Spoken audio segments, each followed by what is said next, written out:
And ಇನ್ನೊಂದು ವಿಷಯ ಹೇಳ್ಬೇಕು. ನಾನು ಒಳಗಿದ್ದಾಗ ನನಗೆ ಹಲವಾರು ವಿಷಯಗಳು ಗೊತ್ತಿರ್ಲಿಲ್ಲ. ಅದೇನೋ ನಂದೇನೋ ಸ್ಪ್ರೆಡ್ ಆಗಿತ್ತು ಅದು ಇದು ಅಂತ.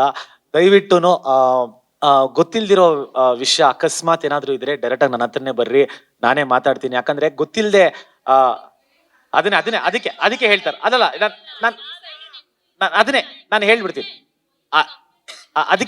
ಅದಕ್ಕೆ ಹೇಳ್ತಾ ಇದ್ದೀನಿ. ಏನಾದ್ರು ಅಕಸ್ಮಾತ್ ವಿಷಯ ಕ್ಲಾರಿಟಿ ಬೇಕು ಅಂದ್ರೆ ನನ್ನ ಹತ್ರ ಕೇಳ್ರಿ. ಕೆಟ್ಟದಾಗ್ಲಿ ಒಳ್ಳೇದಾಗ್ಲಿ ತುಂಬಾ ಕ್ಲಿಯರ್ ಆಗಿ ಕ್ಲಾರಿಟಿ ಕೊಡ್ತೀನಿ ನಾನು. ಅದನ್ನೇ ಹೇಳ್ತಾ ಇದೀನಲ್ಲ, ನನಗೆ 108 ಎಕ್ಸ್ ಅವರೇ ಯಾರು ಅಂತ ಗೊತ್ತಾಗಿಲ್ಲ. ಅದನ್ನೇ ಹೇಳ್ತಾ ಇದೀನಲ್ಲ ನಾನು. ಅದನ್ನೇ ಅದಕ್ಕೆ. ಸೊ ದಯವಿಟ್ಟು ಅರ್ಥ ಮಾಡ್ಕೊಳ್ಳಿ. ಏನಾದ್ರೂ ಇದ್ರೆ ಪ್ಲೀಸ್ ಸ್ವಲ್ಪ ಅದನ್ನ ನೋಡ್ಕೊಂಡು ಫೋಕಸ್ ಮಾಡ್ರಿ. ಯಾಕಂದ್ರೆ ನನಗೂ ಒಂದು ಫ್ಯಾಮಿಲಿ ಅನ್ನೋದಿದೆ, ಮಿಕ್ಕಿದಿದೆ. ಅದನ್ನ ಸಡನ್ ಆಗಿ ಬೇರೆ ತರ ಪ್ರಚಾರ ಮಾಡೋದು ಬೇಡ ಅಂತ ಕೇಳ್ಕೊತಾ ಇದ್ದೀನಿ. ಹೌದಾ? ಆಚೆ ನಾನೇ ತೋರಿಸ್ತೀನಿ ಬಂದ್ರೆ. ಅದಕ್ಕೆ. ಅಂಡ್ ಇನ್ನೊಂದು ವಿಷಯ ಹೇಳ್ಬೇಕು. ನಾನು ಒಳಗಿದ್ದಾಗ ನನಗೆ ಹಲವಾರು ವಿಷಯಗಳು ಗೊತ್ತಿರ್ಲಿಲ್ಲ. ಅದೇನೋ ನಂದೇನೋ ಸ್ಪ್ರೆಡ್ ಆಗಿತ್ತು ಅದು ಇದು ಅಂತ. ದಯವಿಟ್ಟುನು ಗೊತ್ತಿಲ್ದಿರೋ ವಿಷಯ ಅಕಸ್ಮಾತ್ ಏನಾದ್ರು ಇದ್ರೆ ಡೈರೆಕ್ಟ್ ಆಗಿ ನನ್ನ ಹತ್ರನೇ ಬರ್ರಿ, ನಾನೇ ಮಾತಾಡ್ತೀನಿ. ಯಾಕಂದ್ರೆ ಗೊತ್ತಿಲ್ಲದೆ ಅದಕ್ಕೆ ಹೇಳ್ತಾರೆ. ಅದಲ್ಲ ಅದನ್ನೇ ನಾನು ಹೇಳ್ಬಿಡ್ತೀನಿ. ಅದಕ್ಕೆ ಹೇಳ್ತಾ ಇದ್ದೀನಿ.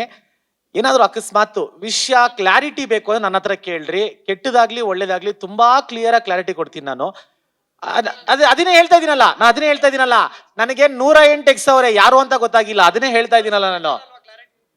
ಅದನ್ನೇ ಅದಕ್ಕೆ. ಸೊ ದಯವಿಟ್ಟು ಅರ್ಥ ಮಾಡ್ಕೊಳ್ಳಿ. ಏನಾದ್ರೂ ಇದ್ರೆ ಪ್ಲೀಸ್ ಸ್ವಲ್ಪ ಅದನ್ನ ನೋಡ್ಕೊಂಡು ಫೋಕಸ್ ಮಾಡ್ರಿ. ಯಾಕಂದ್ರೆ ನನಗೂ ಒಂದು ಫ್ಯಾಮಿಲಿ ಅನ್ನೋದಿದೆ, ಮಿಕ್ಕಿದಿದೆ. ಅದನ್ನ ಸಡನ್ ಆಗಿ ಬೇರೆ ತರ ಪ್ರಚಾರ ಮಾಡೋದು ಬೇಡ ಅಂತ ಕೇಳ್ಕೊತಾ ಇದ್ದೀನಿ. ಹೌದಾ? ಆಚೆ ನಾನೇ ತೋರಿಸ್ತೀನಿ ಬಂದ್ರೆ. ಅದಕ್ಕೆ. ಅಂಡ್ ಇನ್ನೊಂದು ವಿಷಯ ಹೇಳ್ಬೇಕು. ನಾನು ಒಳಗಿದ್ದಾಗ ನನಗೆ ಹಲವಾರು ವಿಷಯಗಳು ಗೊತ್ತಿರ್ಲಿಲ್ಲ. ಅದೇನೋ ನಂದೇನೋ ಸ್ಪ್ರೆಡ್ ಆಗಿತ್ತು ಅದು ಇದು ಅಂತ. ದಯವಿಟ್ಟುನು ಗೊತ್ತಿಲ್ದಿರೋ ವಿಷಯ ಅಕಸ್ಮಾತ್ ಏನಾದ್ರು ಇದ್ರೆ ಡೈರೆಕ್ಟ್ ಆಗಿ ನನ್ನ ಹತ್ರನೇ ಬರ್ರಿ, ನಾನೇ ಮಾತಾಡ್ತೀನಿ. ಯಾಕಂದ್ರೆ ಗೊತ್ತಿಲ್ಲದೆ ಅದಕ್ಕೆ ಹೇಳ್ತಾರೆ. ಅದಲ್ಲ ಅದನ್ನೇ ನಾನು ಹೇಳ್ಬಿಡ್ತೀನಿ. ಅದಕ್ಕೆ ಹೇಳ್ತಾ ಇದ್ದೀನಿ. ಏನಾದ್ರು ಅಕಸ್ಮಾತ್ ವಿಷಯ ಕ್ಲಾರಿಟಿ ಬೇಕು ಅಂದ್ರೆ ನನ್ನ ಹತ್ರ ಕೇಳ್ರಿ. ಕೆಟ್ಟದಾಗ್ಲಿ ಒಳ್ಳೇದಾಗ್ಲಿ ತುಂಬಾ ಕ್ಲಿಯರ್ ಆಗಿ ಕ್ಲಾರಿಟಿ ಕೊಡ್ತೀನಿ ನಾನು. ಅದನ್ನೇ ಹೇಳ್ತಾ ಇದೀನಲ್ಲ, ನನಗೆ 108 ಎಕ್ಸ್ ಅವರೇ ಯಾರು ಅಂತ ಗೊತ್ತಾಗಿಲ್ಲ. ಅದನ್ನೇ ಹೇಳ್ತಾ ಇದೀನಲ್ಲ ನಾನು.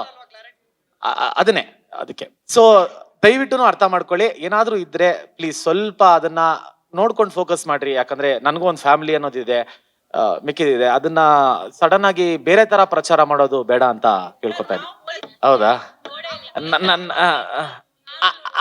ಆಚೆ ನಾನೇ ತೋರಿಸ್ತೀನಿ ಬಂದ್ರೆ. ಅದಕ್ಕೆ.